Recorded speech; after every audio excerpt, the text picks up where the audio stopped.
உடைய அபிஷேகம் அது நிரம்பி வழிகிறதா இருக்க வேண்டும். அபிஷேகம் என்பது ஒவ்வொரு நாளும் நிரம்பி வழிகிறதா இருக்க வேண்டும். நம்ம ஒவ்வொரு நாளும் அபிஷேகத்துல நிரம்பும் பொழுது தான் அது நம்முடைய ட்ரெஸ் முதல் கொண்டு, நம்முடைய நிழல் முதல் கொண்டு அந்த அபிஷேகம் இறங்கி வருகிறதா இருக்கிறது. நீங்க பேதுருடைய வாழ்க்கையை நீங்க எடுத்து வாசித்து பார்ப்பீர்கள் என்று சொன்னால், பேதுருடைய நிழல் பட்டவர்கள் சுகமானார்கள் என்று சொல்லி நீங்க வேதத்துல வாசிக்க முடியும். நீங்க இயேசு கிறிஸ்துடைய வாழ்க்கையை நீங்க எடுத்து வாசித்து பார்ப்பீர்கள் என்று சொன்னால், பெரும்பாடுள்ள ஸ்திரீ இயேசுவின் வஸ்திரத்தை தொட்ட உடனே வல்லமை புறப்பட்டு போய் விடுதலை கொடுத்தது என்று நீங்க வாசிக்க முடியும். அதே போல வியாதியஸ்தர்கள் அநேகர் கொண்டு வந்து வைக்கும் பொழுது, இயேசுவின் நிழலாகிலும் இந்த வியாதியஸ்தர்கள் மேல் படட்டும் என்று வைக்கும் பொழுது நிழல் பட்டவர்கள் சுகமானார்கள் என்று சொல்லி வாசிக்க முடியும். எப்படிங்க அவ்வளவு தூரம் சுகம் கிடைத்தது?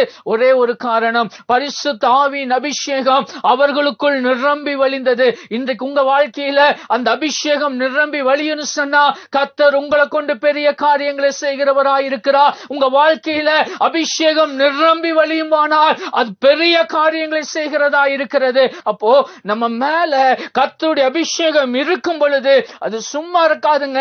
அது போய் விடுதலையை கொண்டு வரும், அது போய் அற்புதத்தை கொண்டு வரும், அது போய் அதிசயத்தை கொண்டு வருகிறதா இருக்கிறது. அதனாலதான் பவுல் மேல கர்த்தருடைய அபிஷேகம் இருந்ததுனாலதான் அவருடைய வஸ்திரத்தை கொண்டு போய் போட்ட பொழுது அசுத்த ஆவிகள் அலறி ஓடினது, வியாதிகள் அலறி ஓடினதாக பார்க்கிறோம்.